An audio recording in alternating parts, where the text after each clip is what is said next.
Let's give them something to talk about. I see the energy running out. I got a planet to run around. Okay. You ain't do nothing but run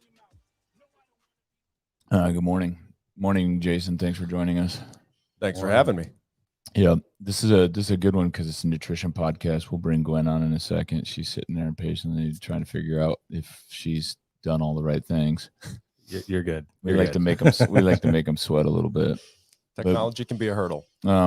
Jamie Lee and I talked about We've learned that one. The amount of research that we do before these podcasts on our guests and what they do, what we've watched, what we've seen.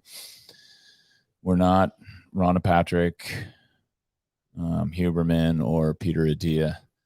We learn the first names of our guests. We kind of have a pretty good idea what they want to talk about, and then we go from there. It makes get to know you here. Yeah, we get to know you here. It's good for our audience. I'm willing to go down that rabbit hole with you guys, so we'll get to know each other. Yeah. As long as I'm not compared to Atia, Rhonda, or Huberman, we're going to be just fine. Yeah, it's a good move. Gwen, go ahead and talk. Let me see if we can. All right, I'm here. Can you hear me? Yeah, you're muted. Try it again.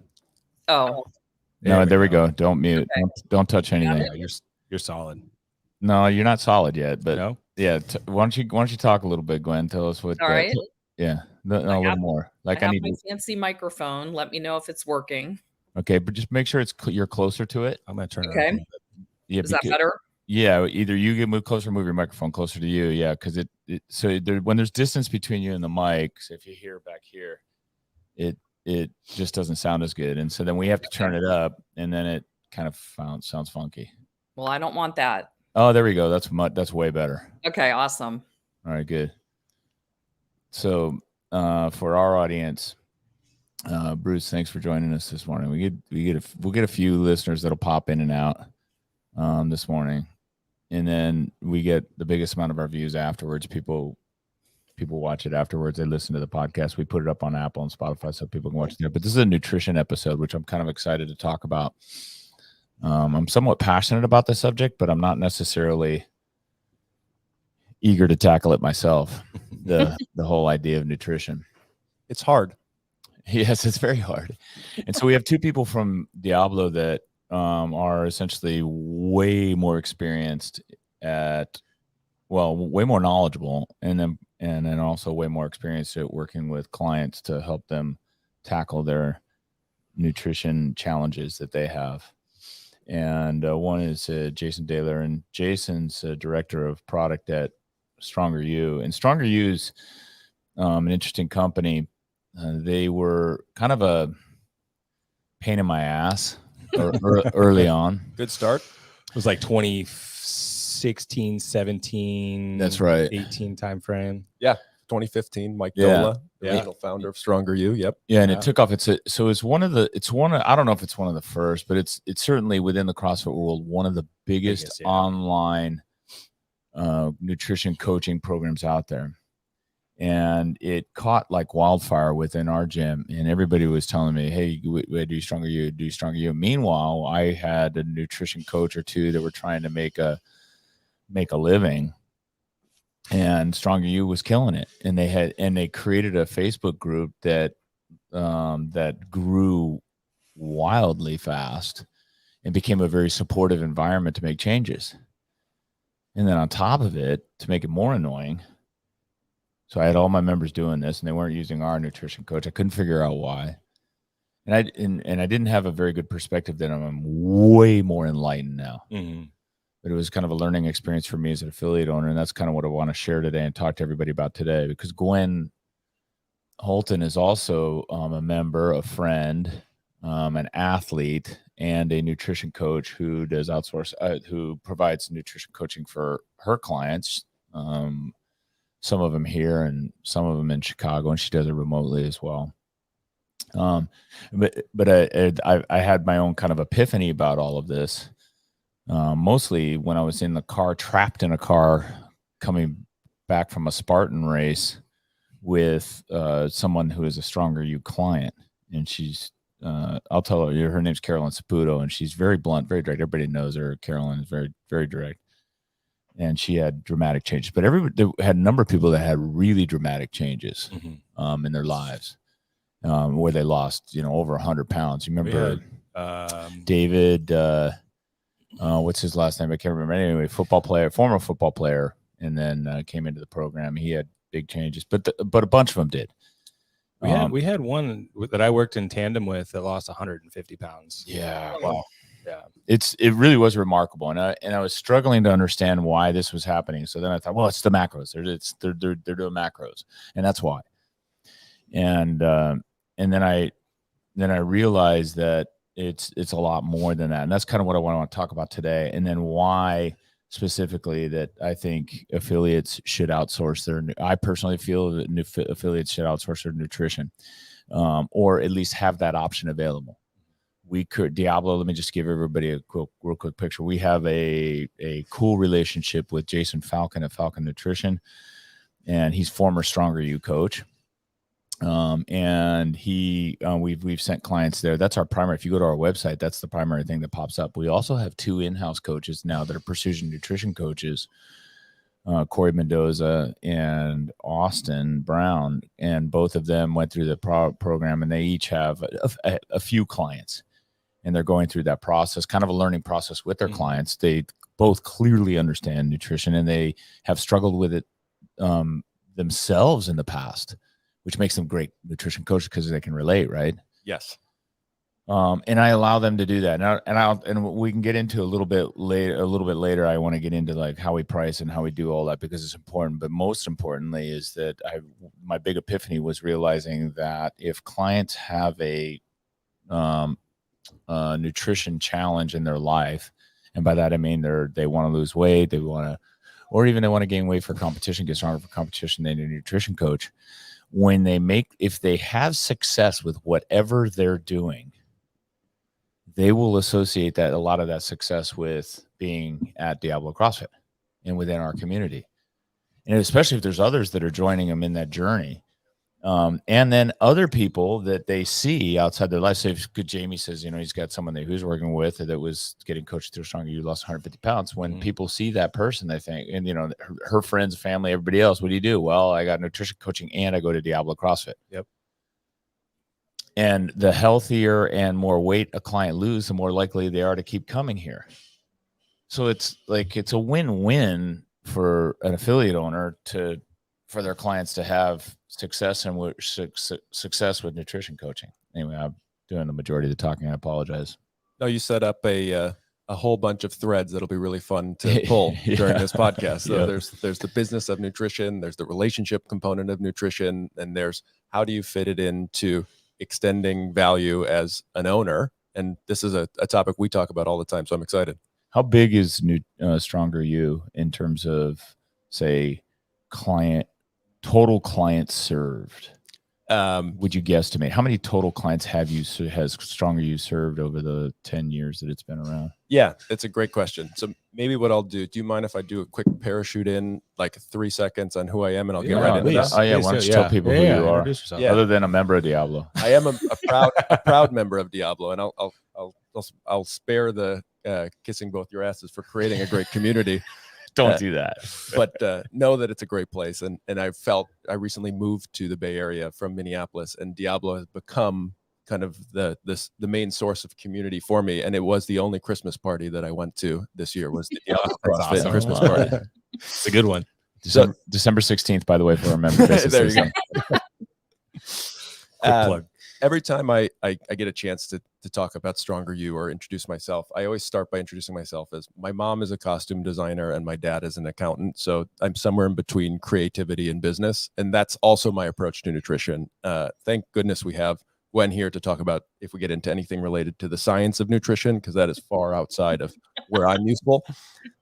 And you can rely on her expertise to actually tell you about the nutrition science and what's there. And my role with Stronger You is I work for our parent company. So in 2021, Stronger You was acquired by Self-Esteem Brands. So Self-Esteem Brands owns Anytime Fitness, The Bar Method, Basecamp Fitness, and a waxing franchise called Wax in the City. And the whole value prop was, how do we grow this business and how do we bring this nutrition solution to these gyms? Go ahead. You want to talk about waxing? I'm not gonna let that one go by without at least one comment. Yeah. What a grow waxing business. Yeah, Wax in the City. Yeah. So Oh my. somebody that followed fans of Sex in the City, which they talk about waxing and bikini waxing and all that stuff. Totally. Also, anyone What a- who's looking at me in my head, it's not from that. I did. That's a big business though. Yes. Oh. No. Anyway, sorry, I didn't mean to interrupt, but I couldn't let that one go by. You shouldn't. Yeah. Yeah. And then to get to your question and land the plane here a little bit on just Stronger You itself, we have over 60,000 people who have gone through the Stronger You service, and Wow. it's been one of these things, like you said, that just grew out of genuine interest and care to connect with people and help them where they're getting stuck, and that was kind of the grassroots of it. And what we're finding and what we've learned, I've been there since January. I officially started working in Stronger You. I was part of I led innovation for self-esteem brands before that, which was kind of going through its own evolution of taking Anytime Fitness from being just a fitness provider and a convenience kind of business to one much more similar to CrossFit that is providing coaching, right? And because we know that relationship that you were mentioning, that's what really matters to people is, and if you are the owner of that relationship and creating that relationship, the more you can extend that relationship through other values, add services like nutrition, like recovery, like people associate that value with the original relationship. And like, how do we continue to do more for our members and the people that are willing to spend some time with us and help them see progress? So that's the whole value prop of why Stronger You exists. Yeah. Not just a partner inside, but outside. Let Self-esteem brands. me ask you this though. Similar to CrossFit, right? So CrossFit was a methodology that came together in Santa Cruz back in 2001, I think is when it got started. Yeah. And the community was kind of was a result of the people coming together, suffering together, and making amazing life challenges together. Like it was organic. Like it's not something you put on a brochure. Sure. You know, we have community. That's the first thing all these new friggin' franchises, exercise franchises put up, you know, join us for our community. We have an amazing community, and no one really understands. And Nicole Carroll nailed it in that Magic of CrossFit too, where she said community wasn't something that it's not something contrived that you make up. It's not just a word. Sure. It's something that happens as a result of people coming together for a common cause. And I got a sense of that with, Stronger You. That you guys leverage the Facebook, or Stronger You leverage Facebook to bring people together, the Facebook groups, and where people could talk and share their stories and then get support. Like, you know, if you took people, what was amazing about that group, because people showed me, is that people put up naked pictures of themselves. They're standing there. I missed the naked ones. Still a lot of they're standing in underwear. I mean, come on, yeah. they're 99% naked. Yeah. And that in and of itself is incredibly revealing, right? Yes. Like, or it's something that's really hard for people to do, right? You take a picture of yourself and putting it out there on the interwebs, and people would just make, like, the comments were like, amazing job. You know, it was tremendous support. But as soon as you get people separated from that fear and exposing themselves, that's when you're building community, and that's when the community is working. So that's something that I applaud Stronger You for doing very, very well. They didn't do it. They just started, and then the community grew out as a result of that. To your point, it has to be authentic. Yeah, and people smell bullshit from a mile away. Oh yeah. And that community today continues to be the safe place. So you don't have to be a paying member. As long as you've gone through at one point and worked with a coach on Stronger You, you can continue to be a member of that community. So you don't lose that support if you're not currently paying us to work with one of our coaches. And that's just an authentic way to help people, right? Yeah. And like, what's the number one driver we have for growing? Well, when you have authentic community, it becomes referrals. Yeah. Word of mouth. That's us. Yeah. We don't do any advertising. It's just, you know, so-and-so talked to so-and-so who knows so-and-so came in. Can't fake that. It's not the fitness model in some funky pose with the words underneath it. Community builds fitness underneath it. Like you say, like I see those on the doors of Orange Theories. Yeah, I wasn't gonna say the name, but you see it, and I'm like, oh, guys, come on, don't.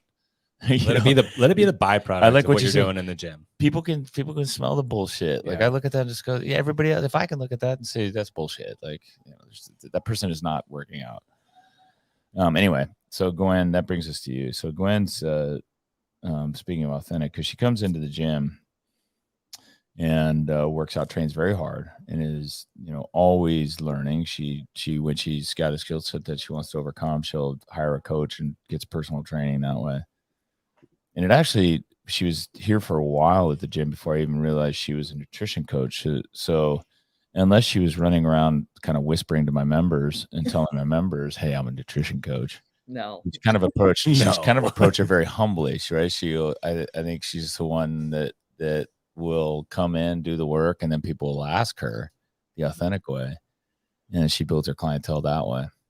But you have yours. I like yours because Beyond the Box is Beyond the Box Nutrition.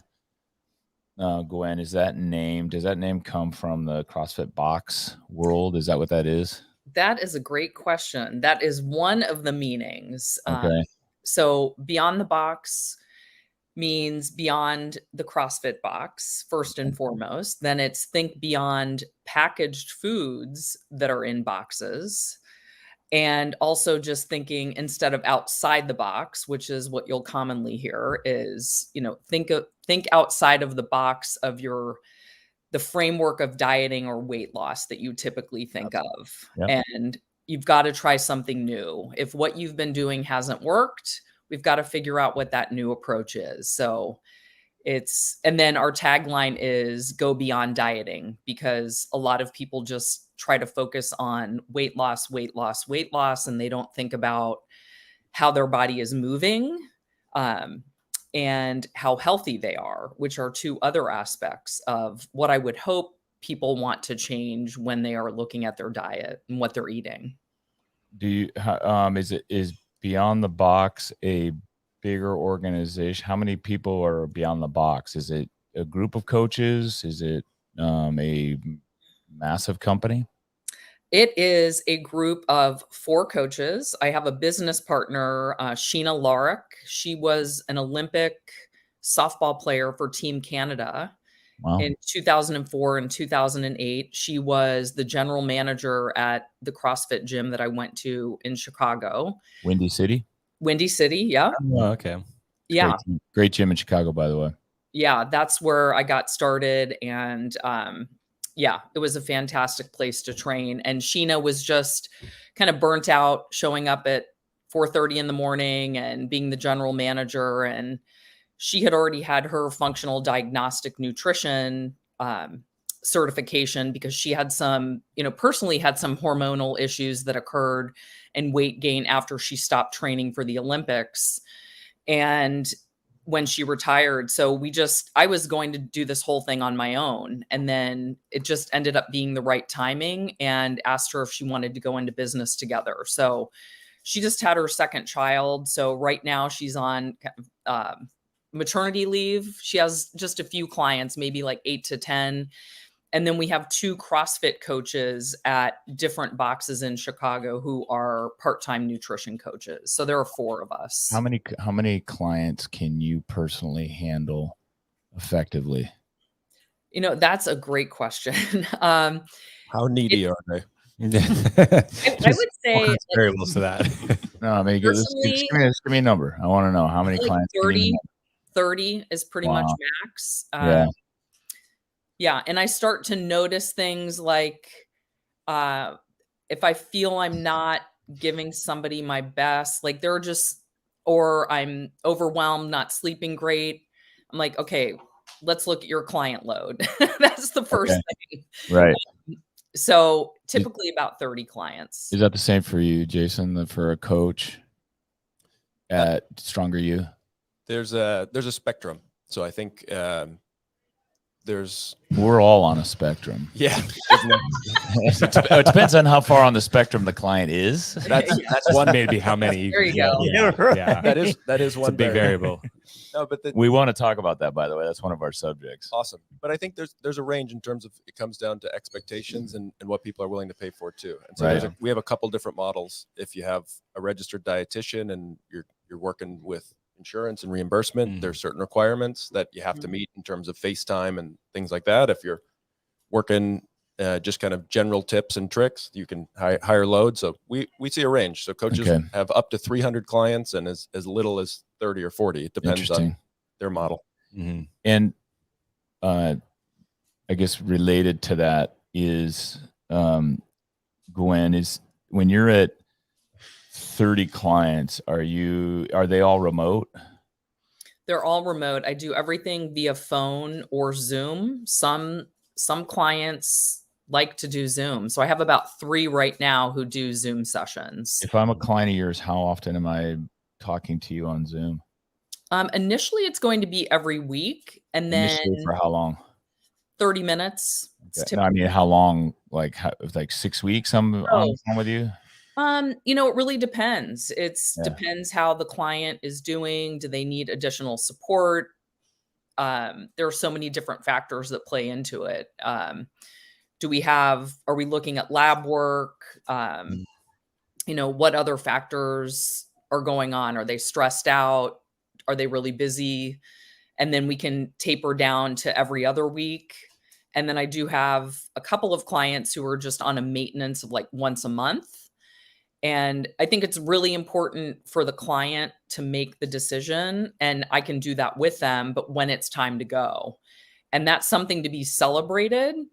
It's, I look at it as a graduation, because the goal is self-efficacy. This isn't about them leaning on me in a codependent way. It's about them learning, developing confidence and trust in their own skills and knowledge, and then getting to the point where they know what to do on their own. And that cool. Varies. You basically want to teach them how to fish. Yes, exactly. Yeah. Right. So let's talk success ratios. So you have 100 clients over the last 5 years. Mm-hmm. How many of those 100 clients how many of those clients will become self-reliant or graduate? Well, it depends. I think what's important to look at is, okay, they might be successful right when they finish. And then if we looked 3 months out, 6 months out, a year, 3 years, 5 years, I would love to have that data. I don't have that data. Some clients have come back to me recognizing that they need some additional support. I've had maybe 5% of my clients come back and work with me a second time or a third time. We get that at the gym. Yeah. Right. Exactly. They leave. They go off and they either, I'm going to start working on my own, I'm going to a different gym, and then they come back. Mm-hmm. And I think I bet that number is almost probably identical. I would say 5%. Yeah. There's I was telling Gwen this the other day as we were just chatting, getting to know each other. There was a study that just came out of Stanford, and they were talking exactly about this topic, which was about weight loss. And they were studying all this. We haven't talked about kind of how the industry is shifting a little bit, but all these large language models, Chat GPT, OpenAI, because we all want to be able to do this on our own. We all think conceptually we know what healthy food is. We should be able to do this. But then when you go out and actually do it, you're like, the tools exist for me. I should be able to do this. Why can't I do this? Mm-hmm. The Stanford study found that those people who actually worked with a coach were 84% more successful in losing weight than people who tried to do it on their own. And there's just something that a person can unlock by getting to know you and actually understanding what your true barriers are, that none of the tools, you can't do it on your own. You just run into your own walls. Do you guys think there's a personality test? I'm thinking like the Colby or the Myers-Briggs. Sure. Do you think there's a personality test that people that we could use as, say, coaches, either for fitness or for nutrition, I love this to question. discern that ahead of time?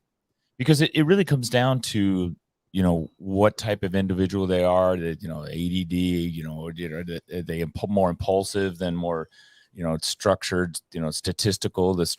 I'm just off the top of my head, and this is, total conjecture, but I'm thinking someone that's analytical, statistical, the accountant type is going to be able to do a better job of it, right? And stay long. I don't know. Is there a type of, have you guys thought about that? Is there any type of way to kind of prejudge the client before they come in? 100%. So this is my happy place. So when you're talking about like product design and how do you account for, we talk about like personalization at scale, or what you can do with big data now to get really precise. We just did a study looking for the Stronger You categories of what are the types of people, US population, and what are broad categories, and then what are the specific kind of needs, starting with the consumer. What do they need, and how do they need that information to be delivered? So to make that actionable for a coach, we redesigned our intake form. So the questions we are screening for before we actually connect you with a coach, we've made a manual process. That's very intentional. And there's a 74 question intake form, because when people are motivated enough to work with a coach, they are motivated enough to tell you about what they want. And you need to provide space, and we can have specific questions. And from those questions, we learn your demographic, basic stuff. We learn the type of kind of how you're motivated. Do you need a hard ass to challenge you? Do you need a cheerleader to support you? Do you have any special kind of things that are learning related? Do you have any sort of complicated relationship with food we need to be aware of? And then for us, we go through our filter and we can match them. Okay, I'm going through a life phase of maybe it's menopause for the first time. I would really appreciate having a coach that has experience working with people through this, so my confidence level is that much higher. I need a cheerleader, not a badass, because you're going to break me down.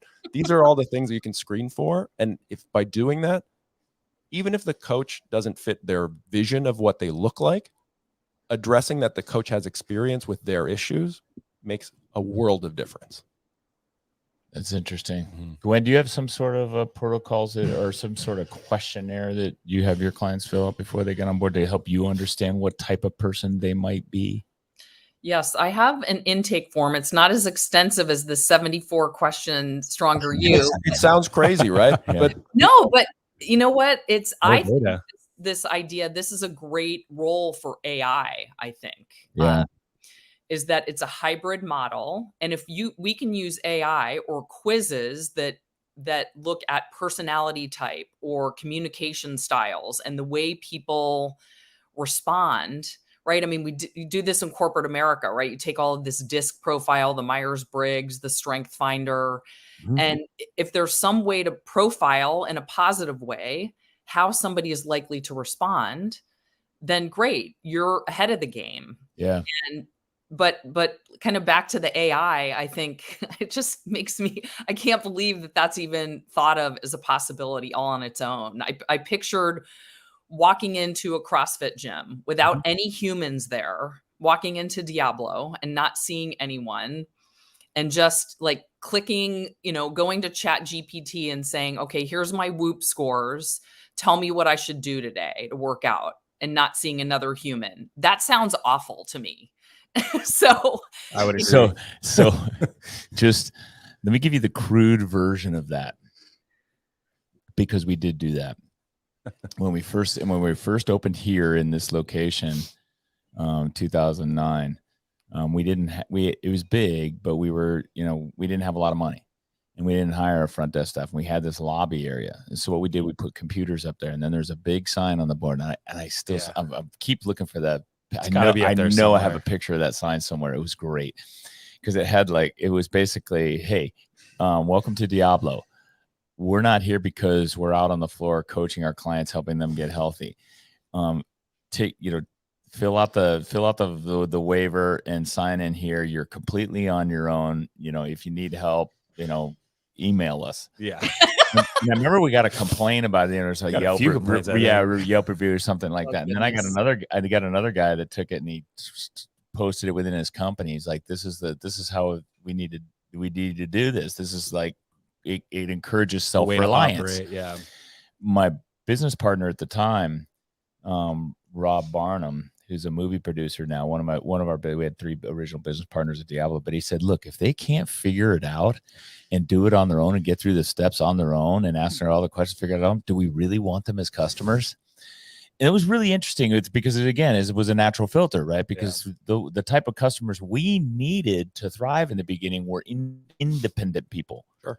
It was a different time within CrossFit. That's right. It was a different time, and people were coming in on their own, want to learn. But as a small business, we needed the independent people, so it was a kind of a natural filter for us. And we did our first members, the OGs of Diablo. I was just talking to one of them, Jenny Pearl, this morning, and she was talking about how Georgie, this is the stuff that makes me cringe though as an owner.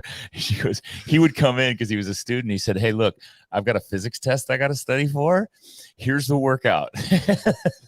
Talk about self-reliance. When you're might be a little too gym is self-reliant. open. Yeah. Have at it. This was back in Minimal this, coaching. this is back this like 2007, 2008, which is just hilarious. But she's still, get this. So Jenny Pearl is still here. Still She here started today, joining with us in like 2007, 2006. She's still here today. Super independent. And anyway, all the way back to what you guys are talking about. I agree. I think there is something there that you could probably filter out. And that as much as I reluctantly approve, there is something with AI, right, that can help us maybe set clients on the right type of path. We know we do it here with our startups. We align people just based upon personality, conversations with them, what they need, injury types, time of day that they want to come in. We align them with a coach for their startup that aligns best with them. And for our goal being, we want to get them into the community as quick as possible and get them integrated. And then, like you say, every person has a different kind of need, especially based upon their lifestyle, their life demands that they have, where their stage of life is in terms of, the age. So yeah, that's fascinating. Your intuition's right on though. You're viewing where, even in your 2007 example, which is awesome, which is where do humans need to be? They need to be with people, helping them make progress. That's the best use of a human. They don't need to be filling out waivers. Right. That's the absolute, right. So that's where you want to get them. Oh, everybody to. Yeah. Mm-hmm. That's where you want to get everybody to. And so then it's like, how can you get them, there? The cool part that's coming that I see for a lot of like smaller businesses or independent boxes that's cool is, so we're a little larger. We're kind of have access to a little more investment and a little more tech. We've been running for the past couple of years. We call it smart engagement. And so it takes these different types of customers and it's looking at their behavior. And we have a model that says, is there anything outside of the norm that we would expect that would justify us knowing about? And it creates little flags. So then your staff at the gym has a quick one place to go to say, hey, we noticed Jamie Lee usually comes in 3 times a week. He hasn't been coming in 3 times a week. Do you know why? And every couple of weeks, we just kind of make sure it helps put the members you need to have top of mind so they don't slip through the cracks, and you make sure you know what's going on. And like getting AI behind the scenes is what we need to do so that we can lead with empathy and connection. MindBody's been starting to, MindBody's our software that we use for membership, has been starting to show me that information. Yeah. And it's getting to the point where we actually have the data organized enough where we can do it and it doesn't feel stupid or clunky. And it's not the scary, you're not asking it to, like, I don't know, take over your business. Yeah, exactly. Yeah. Right. It's behind you to support your relationships. Yeah. It's not fully gone down.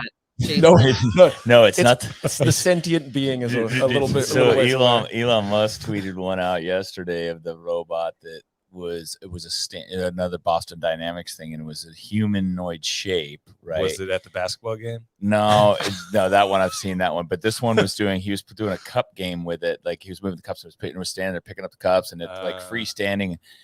And that's funny you say that because the first, Jamie, it's interesting you say that because that's what I'm thinking. I'm like, huh. that coach could open up 5 a.m. every single day. No oversleeping. There's no oversleeping. There may not be any empathy in the workouts, though.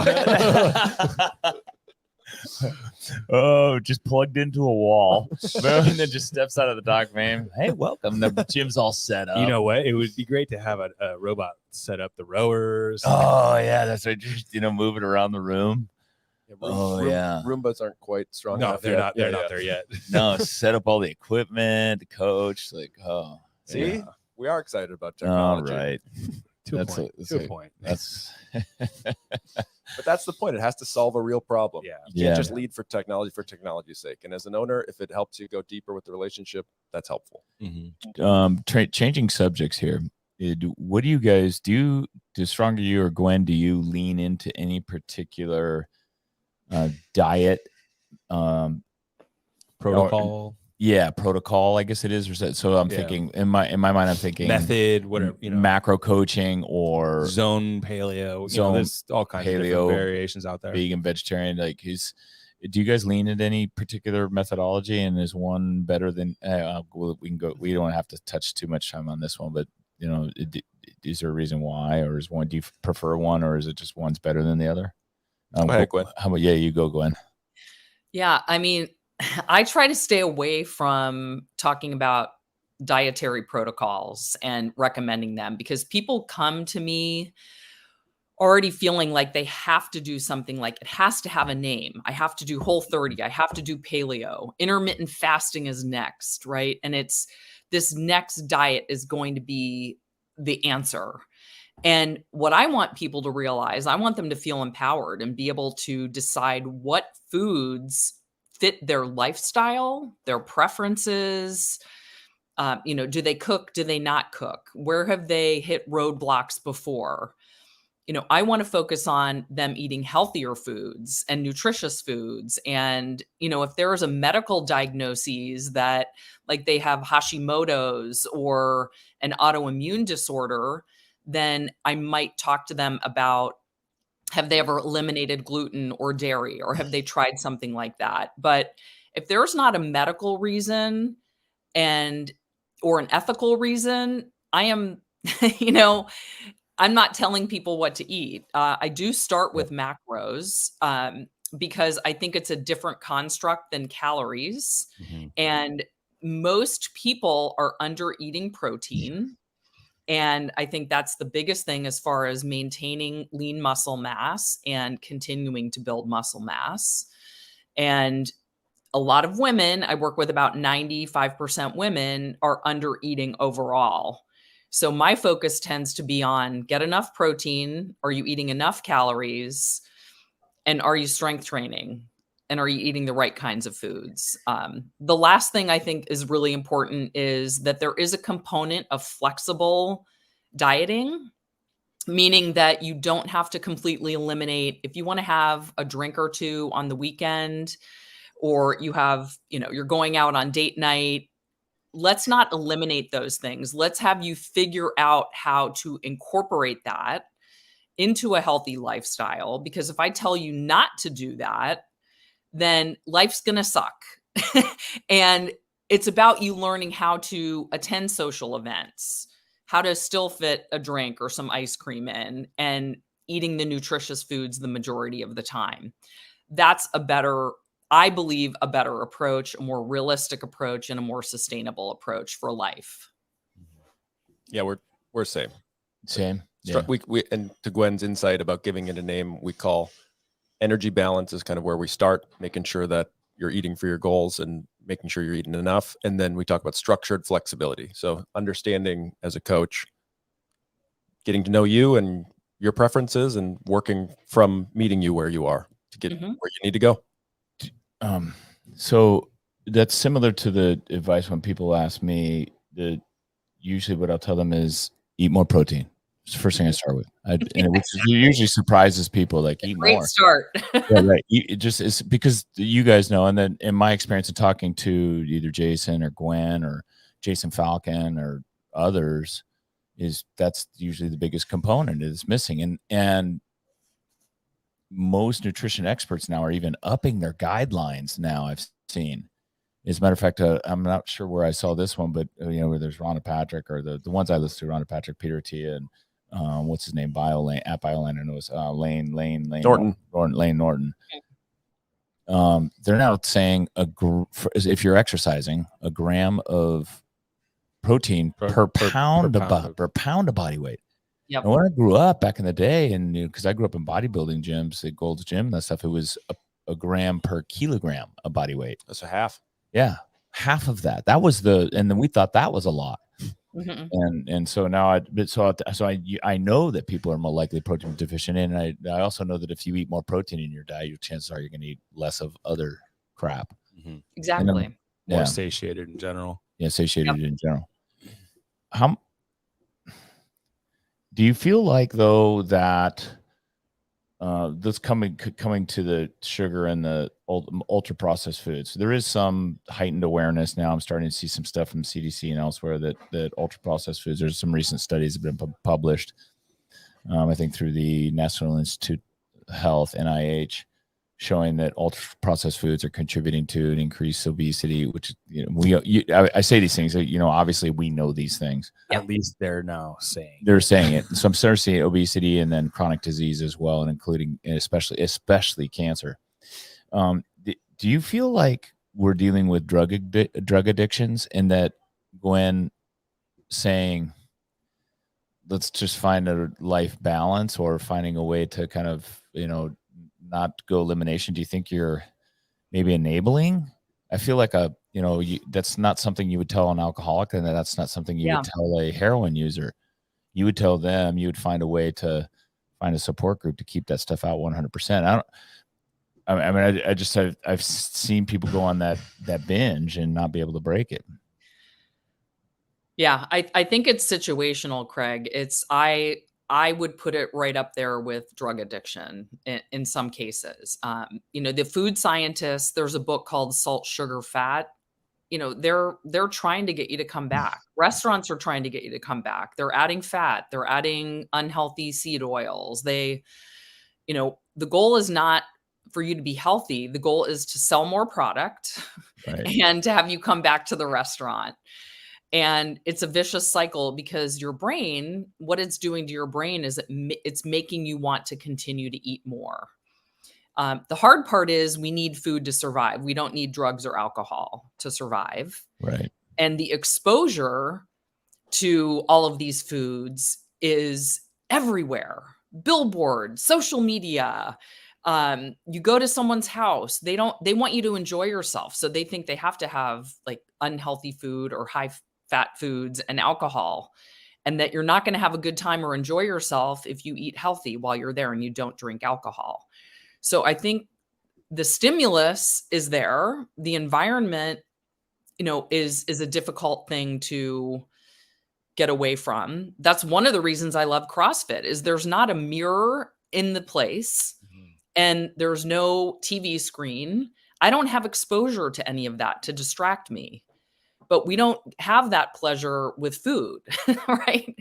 It's, you go to the grocery store and, you know, what's in the aisle. You go to Home Depot. There's food. There wasn't food. Snickers. It's like all those chips. It's like all those retail merchants went to the same convention. Yes. And they went to the breakout group on increasing revenue per square foot. Right, exactly. Well, it's not even just in the store, but you look at the calendar year, look at every holiday. Every holiday is worked around some kind of food, you know. Yeah. Easter, Halloween. Oh yeah. You know, it's just like that was the advanced class at the seminar. Like tailoring it for holiday seasons. But you're right, Ace Hardware has a gauntlet now. Yeah. Mm-hmm. And it's like, I've seen this gauntlet. I saw it at Best Buy. I saw, you know, Best Buy, there's a whole, and it's what's worse is it's kid height. Oh yeah. And the kids see it, and it's the colors, and it's bright. It's bright. Ace Hardware sells pies. Yeah. Ace Hardware sells pies that you can get and take home and bake. Got a big sign on the door too. We got pies here. That is one of the hardware stores. Well, and someone, I remember being when I was in investment business, and we'd look at earnings calls for companies, and one of the things that always struck me was the drugstores, the Walgreens and the Rite Aids, and those they're drugstores. Their largest source of revenue, the largest share of revenue, the biggest profit margin was alcohol. Is that right? Yeah. Oh yeah.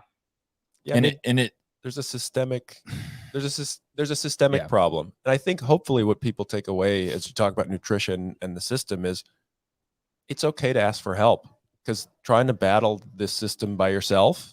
Right. Yeah, they're experts. You're not set up to succeed. And they're way help. And this is not an insult to the general population. They are way smarter. Yeah. These guys are, they have degrees in this stuff. They do marketing research. It's designed on purpose. They have groups that come in that they test this stuff on. Or they even lobby the fact that they can put certain stuff into our foods that is modified to make it addictive. That's right. They have lobbyists working the government to make sure that you have access to this in their stores. That's as systemic as you can get. Right? Totally. Right. The odds are stacked against you succeeding in every way, right down to the texture of your the bite of the potato Tostitos. It's just, we have this concept in product design called embrace your constraints. So you could spend a lot of energy yelling into the vortex about changing candy bars, or you can focus on something that you can try to control. I like that. Which is trying to find a community or a person or an ally, an advocate to help you navigate it, because it's not going to change. No, it's not. So accept it and start to figure out what's your strategy going to be. And if you don't have a strategy, there's a lot of places that can help. Yeah. Yeah, or you could just be angry and old like me and scream into the void all the time. It does help, because we need that's called advocacy. We need advocates. But it's true. Like, and I think you're right. That is the attitude you have to take. You have to turn internally and figure out the strategy that's and admit it when you're going to need help. Mm-hmm. I mean, quick 2-second personal aside. I mean, I went through my own struggle with it, which is I'm not scientific with nutrition, but I played Division III college football and ran Division III track. I was the slowest track time for both men and women at an indoor meet in Minnesota. You can look that time up. And that's awesome. I went through a big swing of body weight changes, and it was I was out of control, and it was it took me forever to go ask for help. But it was a school guidance counselor that was the beginning of helping me even recognize in my meathead man brain that I might need some help, and I think people are getting more attuned to that, and the conversations and podcasts and communities like the CrossFit one create healthy places. So that's also systemic change we have to keep pushing. So I bring it back to the community. That's why the community, your CrossFit community can help. And the second part too is this is way bigger than all of us. Don't look at nutrition as for an affiliate owners. And this is what was kind of freed me up at Diablo and has probably helped more people make changes here in their lives with respect to nutrition. Don't look at nutrition coaching as a way to generate revenue for your gym. Great. You'll end up doing it. You'll increase what you're going to end up doing is increasing retention. You're going to get people coming back because they're getting the help that they need. Look at yourself as your gym and yourself as an enabler to get people in, and the community is probably the easiest place for them to get that support and help that they need. The next step is for them to get aligned one-on-one with a coach to get them if they're struggling with it. This is a great discussion right here, because it just like take your mindset out of that. It will pay off in retention, lifetime and growth value. Your business, lifetime value for your business, and you'll feel better about yourself as an owner of what you're doing. Let me ask you this. So we delved into the addiction side of it. Yep. And the challenges of facing the corporate world that's geared to get you to consume this stuff as fast as possible. They're a beast. Calorie dense foods that taste unbelievable. Mm-hmm. The thing that I wanted to ask is, and I'm kind of formulating the question in my mind as we go here, and now being 60, this is where the buffering. We should have a little sticker pop up that we can loaded. I had a great thought. Jason, that's so much better than a senior moment. I like that. So much better. It's coming. It's coming. I got on a rant and then I forgot the original question I was going to ask, and so I'm formulating it in my head. It was a great discussion. Well, you're framing lifetime value, and you're framing how they could think about the nutrition as a way to go towards lifetime value. I don't know if that's a helpful thread or took you further. Yeah, afield. it is. It took me further away from where I wanted to go. If you guys are giving advice to your clients, let's delve into the mental health side of it, because this is the biggest, I think, a big struggle for people. So we talked about the addiction side of it and then getting support. Let's talk about the mental health side of it. How can you guys throw a percentage on how many of your clients that you're having to spend where it becomes more of a mental health issue than it does a kind of a nutritional health issue? Oh, and that brings me to my question, which I'll write it down on regarding obesity. Cool. So let's go back to that, but let's start with the mental health side of it. I can talk Stronger You. So the data we capture, there's this fine line we all as coaches and kind of balances, like we're the most underpaid therapists that exist in the market. Mm-hmm. But we track people's confidence. So we have a stat that people who go through our program are 91% of them are more confident navigating exactly what we were just talking about, which are their food traps and struggles that they have. They feel more prepared and more confident to deal with those because they have strategies. And that's one of our kind of flag waving statistics that we put out there is, regardless of what the scale says, do you feel better equipped than you did before working with us to navigate the world? And do you have more support and tools than you did? And 91% of our members, that's what they report they do. The 9%, I don't know what happened, but like we said, nutrition's hard, it's complicated, and we all have different circuses going on between our ears. What about you, Gwen? Are you doing mental health coaching, or are you doing oh my gosh coaching? Yeah, it's, I like to look at mental health and mindset as two different things. One of the things good for you, by the way, I agree with that 100%. Yeah. It helps me know when to refer out, and there are times that I like to ask people if they're seeing a therapist, because that is a really good thing to know. And the second thing I ask them when they are seeing a therapist is, have they even spoken about body image issues or food, their relationship with food? Has that come up in their therapist office? And there are times where I think that's important to know for me, because I want to know what their therapist has planned. What's the treatment plan for them? And because I don't want to contradict that, I want to complement what they're doing. And in some cases, I've actually had clients sign a HIPAA release form, and I've spoken to a couple of therapists just to make sure we're on the same page. So I've also not worked with people and told them that I believe, because of their history of an eating disorder, that it would be better for them to go to a therapist first, and that at some point they can come back to me. And then I've also recommended to some clients, I think you seeing a therapist would be a great idea right now. I just finished with a client, was working with her for 3 months, and she worked with my business partner previously.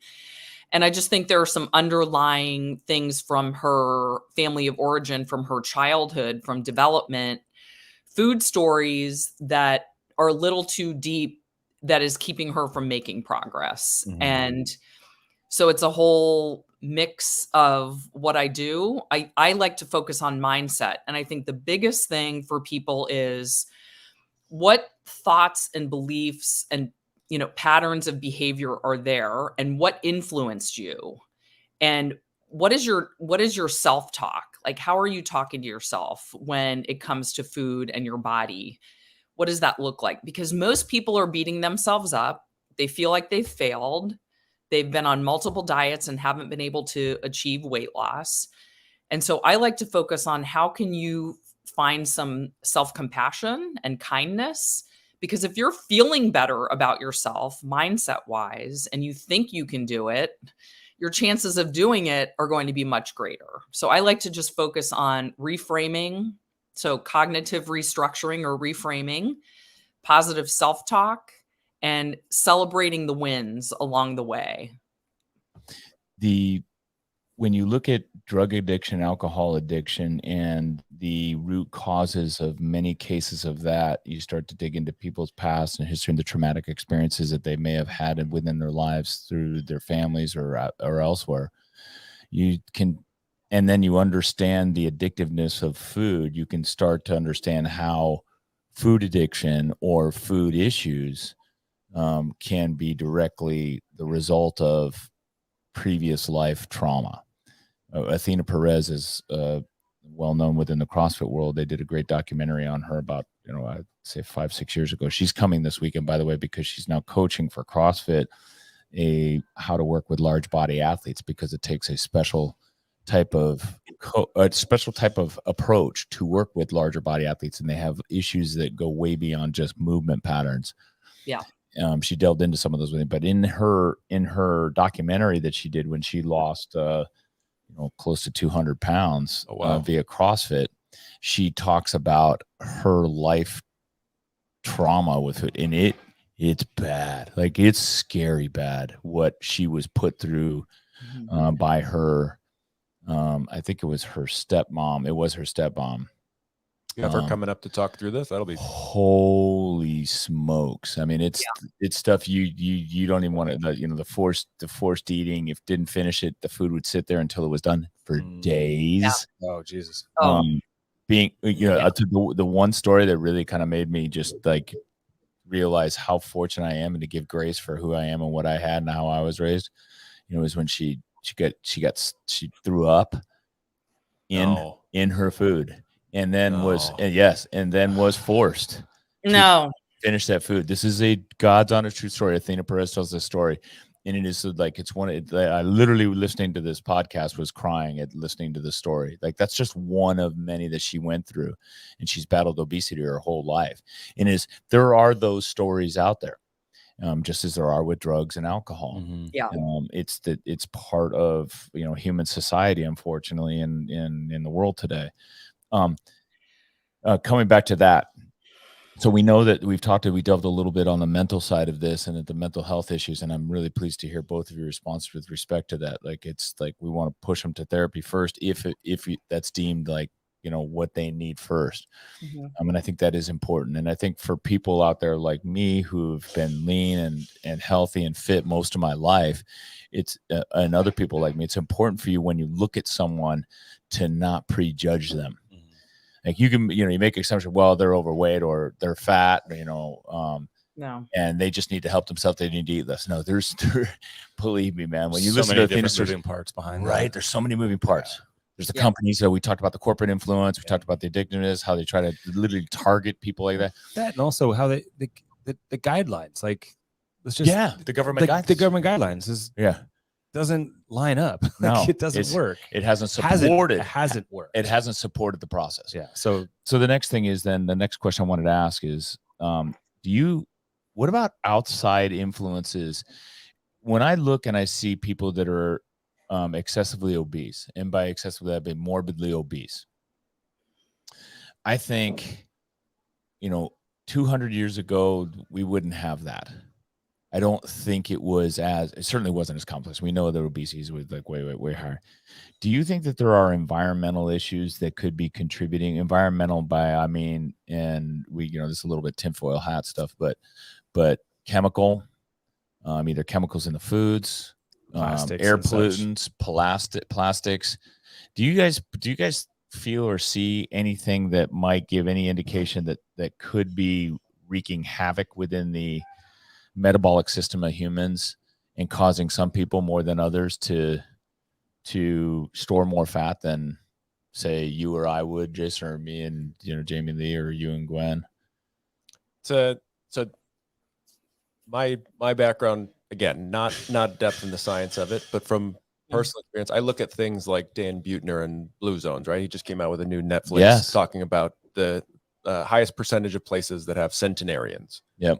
And I'll put a link in the comments to that, by the way, because that's a great piece. Yeah, it's super interesting. And I think most of, just anecdotally from what I see from a layman's, is lifestyle related. Like we went through an industrial revolution where we're all working active lives and jobs and walking to factories and we're living a certain way and chopping our own wood to make the house warm. Yeah. And now just kind of the average lifestyle is there's a button. There's a class for sure that still we rely on heavily to go out and do that manual work that still definitely exists, that benefits us tremendously if we're working in the knowledge economy. But the percentage of knowledge workers has changed.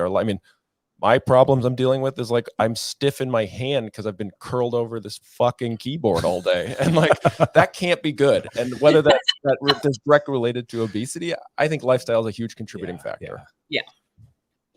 Yeah, for sure. It kind of goes to like what causes cancer, right? I think that's a similar question. Is it environmental? Is it the food we're eating? Is it more sedentary lifestyle? I think it's a combination of all of them, and anything you can do to make changes. Like I only use glass food storage containers. I try to use clean beauty products, clean skincare, minimize chemical exposure. And that's what makes me feel comfortable.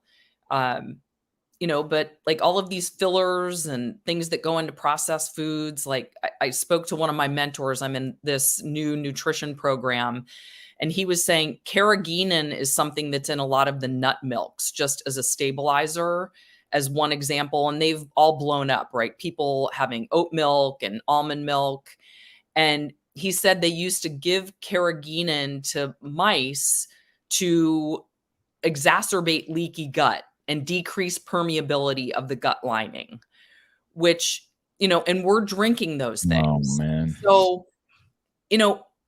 like all of this, it's all of it, so it's not one thing. It's exactly multifactorial, as they say. You need there's the whole, when we went through the soy craze, and I remember my other business partner, he stopped drinking soy because he was developing, he said he was just starting to develop a breast fat, excess breast fat. Yeah, gynecomastia. And he was all soy, and they removed it, and then it goes away. Like you have, so my advice, I love what you said, Gwen, right? So you kind of take it on personally. And I think that's what we have to do. Again, there's another screaming into the void thing where I can, shout and from the rooftops and try and make change. And there are people to do that, and I'll continue to do that. But I think in your own personal life, for example, we installed in our house a whole house water filter. Nice. Right. So that our water is being filtered, so we can take out some of those things that are being, there's even additives, fluorides that are being added to the water. So we're taking out some of those things. Yvonne puts everything in glass containers when we store our foods. And so do you head down that path with your clients as well, to have them kind of start to do that? I think if we vote with our pocketbooks, right, and lean into those things, that perhaps food manufacturers and everybody else will lean into that as well. Yeah, I mean, there are sometimes I do talk about that, but I'm usually hitting the big rocks, right? It's exercise, and with women, it's trying to get women to strength train. Because a lot of times they think, oh, cardio, I need to get on the treadmill, or I walked today and that was sufficient. So that's kind of, I would say, down on the list. It's food, it's supplementation, it's exercise. Like those are probably the top three. And then, we can get into some of the other areas. If we got to meet them where they're at, like Jason said, right? If somebody can't even eat a vegetable, that's more important for me to work on than have them use glass storage containers or get a water filtration system. Okay. Do you know that makes sense? We're talking to scary things like chemicals. One of the scariest things I heard was when we were looking at what percent of the United States population has a gym membership? Guess? I don't know. 30%? Right. 30%. Yeah. What percent of the US population had a gym membership in 1975? Is it more than that? No, less, I would say. Yeah, I think less. 10%? It's the same. It was 30%. Oh. So it doesn't mean you have to go to a gym to be healthy, but there's an accessibility issue that we have to talk about too, along with I'm hopeful for some of the chemical stuff.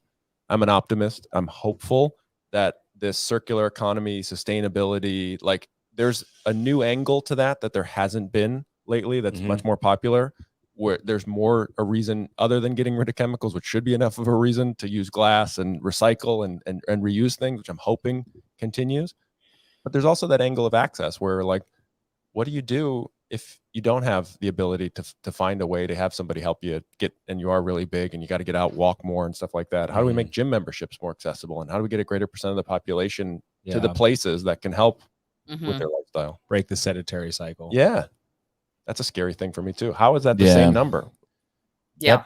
That is crazy. That becomes, and I like that. I like what Gwen said too. I'm hitting the rocks, not as much the pebbles. One of the things I noticed, so even those changes that I've made, glass, plastic, water filters, and all that stuff, and staying away from those things, those came from basically being here in and around our community, and then from there, then all my social media feed kind of leans into that, right? So that's what they start filtering, and that's what I kind of like. And so I think that getting into that community, first of all, getting out of the community that you're in, that's supporting your lifestyle, that's killing you, and into a community, and it doesn't have to be a CrossFit gym, but into a community of people, even if it's a Facebook internet group, that will help you start to make healthier choices along the way.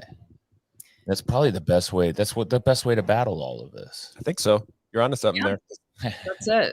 I mean, you have to feed. I tell clients, this is not just about weight loss. This is about you transforming as a person. Yeah. And in some cases, you will have to leave people behind and create a new community. Well, I want to talk about that a little bit. So keep going. I'm sorry, I didn't mean to interrupt you, but no, that's okay. I've got to give the pre-warning that I want to talk about. That way you guys remember. So when I forget. Oh, there you go. So when you're buffering. Yeah, exactly. Buffering.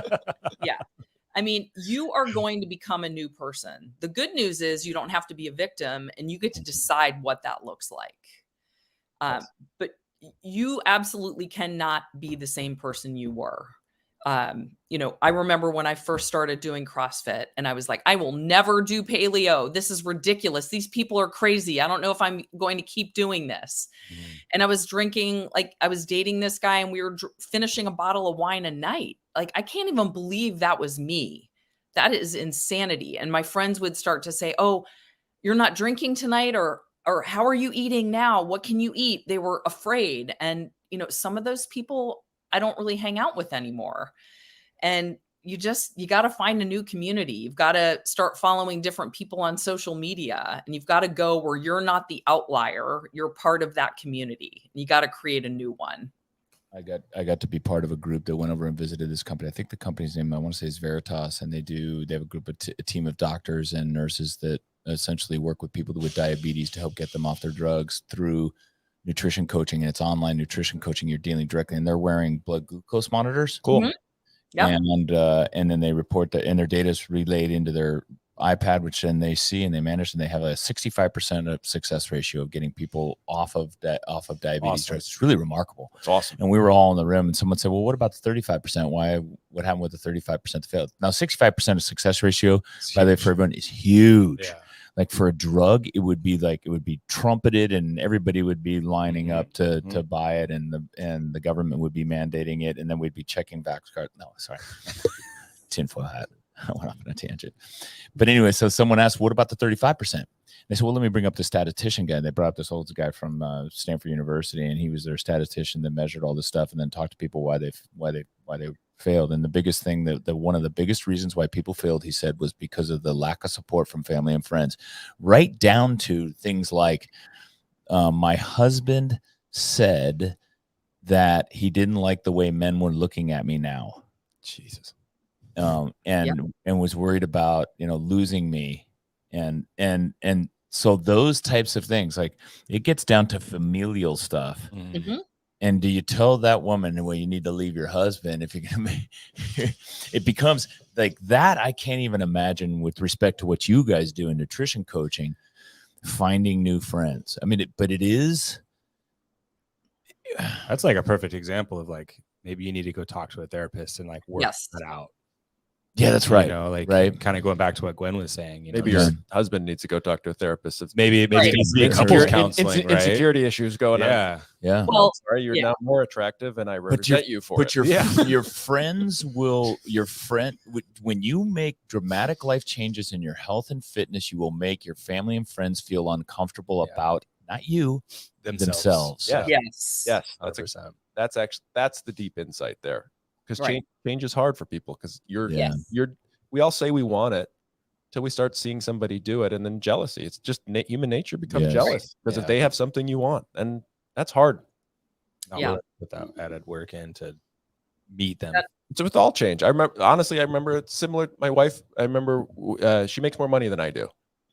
That was a thing that I had to admit. It took me 6 months to be like, I have a problem with this, and I'm happy at the same time. Right. You can be both, Jason. That's good. Yeah. Like, I don't know. We're just not that evolved as humans. That's that we are animals. Ego, some respect. Fuck. I mean, one of my clients, her husband does all the cooking because she works and he doesn't. Yeah. And he makes high fat meals. And so I naively thought, oh, let me just, get some of their recipes. I'll show them how they can tweak it and make it a little, just change it a little bit. Like, we're modifying a movement in CrossFit. Mm-hmm. He was offended.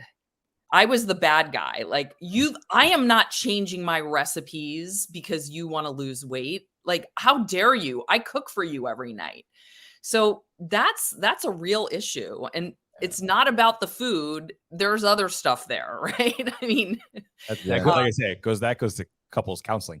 Yes, yes. You guys need to work this out with a mediator.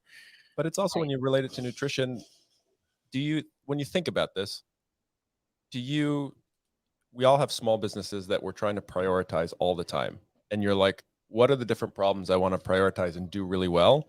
Nutrition has all these tentacles, which makes it really hard. And which is also why there's the quick fix or challenges are great feeder programs, but then you need something that's sustainable. And there are options, to your point, as you've kind of evolved your thinking on outsourcing. You either have, like you guys do, you have coaches who do precision nutrition, they get certified, which is a great program, and they can be those long-term solutions. Or if you're not going to get into that business, finding a way to have someone else that can help them through that, so you can focus on what you do well. Those are those tough choices you make as like a small business owner too, is what business do you want to be in? Yeah. How do you guys, I've got two coaches that are doing it now, Corey and Austin, and I had a great conversation with Corey because he's really all in on it. Sweet. Leaning in, and he's using his own personal experience. He struggled with nutrition a lot of his life, and he was changed by the precision nutrition course, and he's giving his clients recipes, everything else. And I asked him, I said, have you had any failures yet? And he said, yes. He said, his whole face changed. He was really, because he's new to it, and like he's taking it personal. Which is he's going to be great at it then. and cares. My first thought is, I know that this happens, right, with nutrition, and man, it's, when I lose members here, especially members that have been here a long time, it's a little bit of it cuts me a little bit when I see people leave. Yeah. And I can't imagine with the nutrition coaching. That's why I would probably not be a good nutrition coach, because I would take it personally too. If someone, fell off, and it's like, I don't want to get hurt personally. How do you guys deal with that as coaches? And tell me if you can. How have you gotten over your biggest fail as a coach? Because as a nutrition coach, that's got to be really, really hard. When you know the answer, you know it. I know what the answer is. I've got it. I've got the solution. Yet you can't make them drink the elixir. Right. Yeah, it's real. And initially I did take it personally, and I would refer to it as, I lost another client. I lost a client today. And when I would be dejected, and I knew that I really had to work on it. And so it was more of a mindset shift for me. And now I call it a graduation. My business partner and I, that's what we say. A client graduated today. And I just reframed how I looked at it, just like I want my clients to reframe. And so my last session with every client, I like to go through a protocol where we talk about what was their, quote unquote, chief complaint when they came to me. What was their goal? What did they work on, and how did they make progress? And then what's the maintenance plan? So they're leaving with something tangible, a treatment plan, so to speak.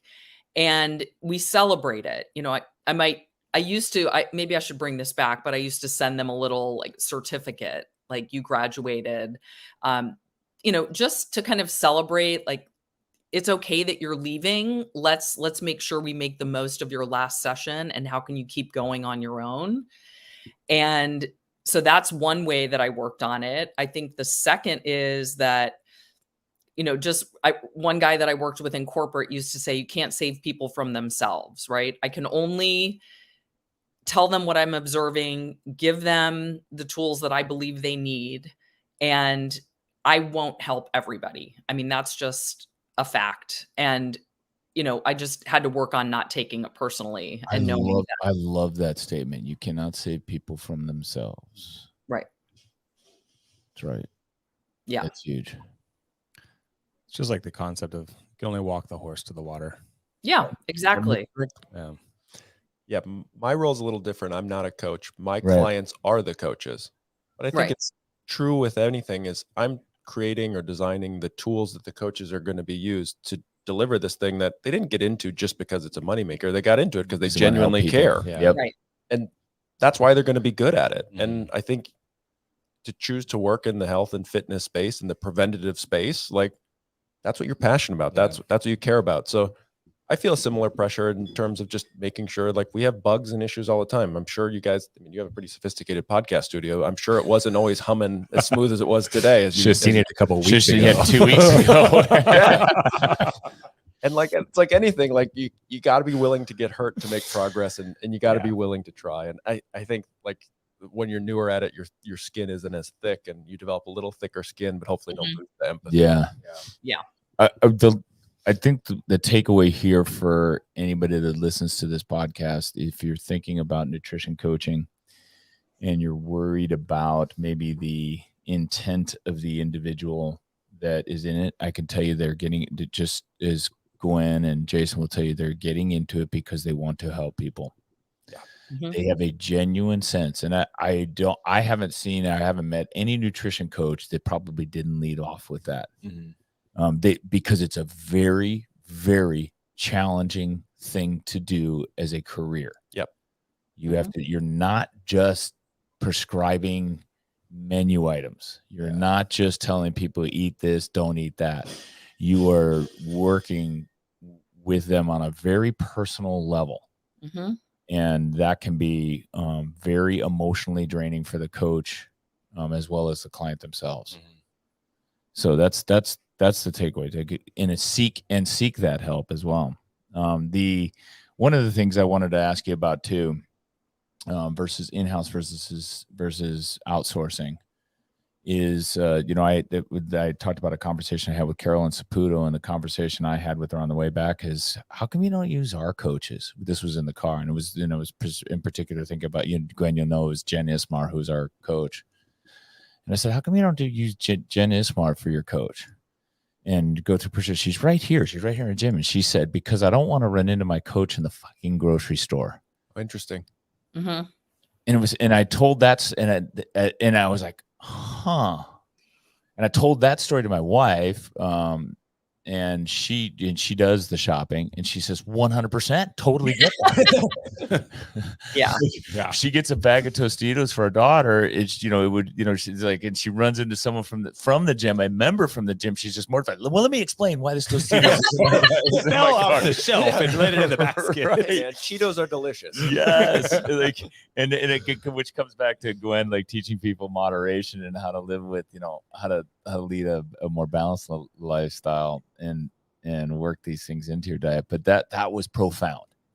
So what I'm going to tell affiliate owners is this is like outsourcing will allow you to get more of your clients exposed to nutrition coaching. And the other thing I thought about too is posting, they're sending, pictures of yourself in your underwear, right? Because nutrition coaches like to see that. They want to see the metaphysical changes that are going to occur. They need to see what you look like. And then they need to see the progress, and the progress is really kind of cool. And it's cool when it's physical. Sharing those with someone that you see every day in the gym might not be your right. I'm not sure, even I want anyone to see, although I'll take my shirt off from time to time in a workout. When I'm just sitting outside of when I'm feeling particularly lean. But that's a really uncomfortable for a lot of people. Sure. But sending it off to someone that they're not going to run into, at the gym or elsewhere, and they know that those pictures will be safe, that's an easier thing to do. And that's part of the process. It comes back to preference and choice, right? So I think, like, as an affiliate owner, what you want to do is you want to be the conduit to unlocking progress for your members. Yes. I like that. If you have coaches on staff that those members connect with and they can work with, that offer the services, go there, use them. Yep. If a member, for whatever reason, doesn't feel that those might be the best options, having another option or a way to work with them is just more options and more choice to be able to provide more value. Yeah. Right. Be generous with those coaches that are doing nutrition coaching too. I mean it. You give them the bulk of the percentage of the revenue that's coming in, because they are doing God's work. I think they're doing very hard work, and it's very, like Gwen said and Jason alluded to too, with his clients, it's very emotionally draining work, and those coaches deserve it. Yeah, and you'll see it in the LTV because they give you the credit for their progress. They're the ones wearing your gym T-shirt. Correct. Right? Or they're doing the workouts and showing up and being a part of the community. And look, if I'm looking great and I'm out somewhere great, and someone says, hey, what do you do? I'm not going to say, well, I'm doing nutrition coaches and macros and, eating this and not eating that. First thing I'm going to say is I'm working. Yeah. I'm going to CrossFit. I do CrossFit. I fell asleep as soon as you started explaining to me how you eat. No one wants to have dinner with that person. No one wants it, right? Exactly. What was seed oil? Oh yeah, I took seed oils. I'm Yeah. putting everything in glass containers. I got a whole house filter. Yeah, no, I'm going to CrossFit. Oh yeah, work out at Diablo. Great. Yeah. And then that's it all comes back to the gym owner. It's like free advertising. You want your members to be fit, and they'll be in the gym more. Yeah, because they want to perform better. Momentum's real, man. Better numbers. Yeah. All right, cool. That's man, we covered the bulk of the topics. We're at our kind of like our 90-minute cutoff point. Anything else that you guys want to add? Jamie, any other questions you have? No, I don't. Yeah. I think that was really good. Yeah, I think that really covered a lot of stuff. Great stuff. You guys, Jason's contact information isn't up there, but you can always reach out to probably Stronger You at any time because he's promoting Stronger You. You can reach him on direct message on Instagram too, I think. Do you even do social media? I'm limited. I do it out of necessity because I'm presenting. We talked about mental health. It's a rabbit hole, man. Yeah, I try to limit myself. Well, it's like you are what you consume, whether it's food, whether it's content. It is a slippery slope. I'm doing my best to try and cut back on that, but it is it's a slippery slope. It is a slippery slope. Yeah, I'm trying to put it on the big. If we're gonna watch something, I probably put it on the big screen. If it is like I'll watch a YouTube video, but I'll do it not on my phone in my little like dark corner in my bedroom where it just scrolls right to the next one. Yeah. And if you're smart, but if you are out there and you're seeking a nutrition coach, a one-on-one nutrition coach, I know Gwen personally. She trains very hard. She knows CrossFit very well. She's been doing it a long time. She's super nice.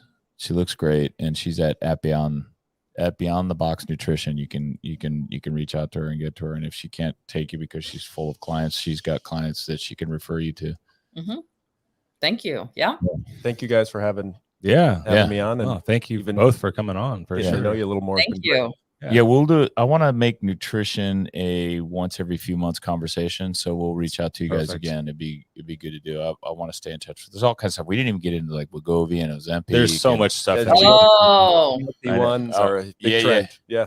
I mean, we could go on for hours, but I got to pick up the kids from and I do. That'll be our next conversation. So we'll ruin everything. We'll get you guys back on. All right, sounds good. Thank you so much. Conversation. Thank you. Yeah. Thank you guys. Cheers. Turn it off here.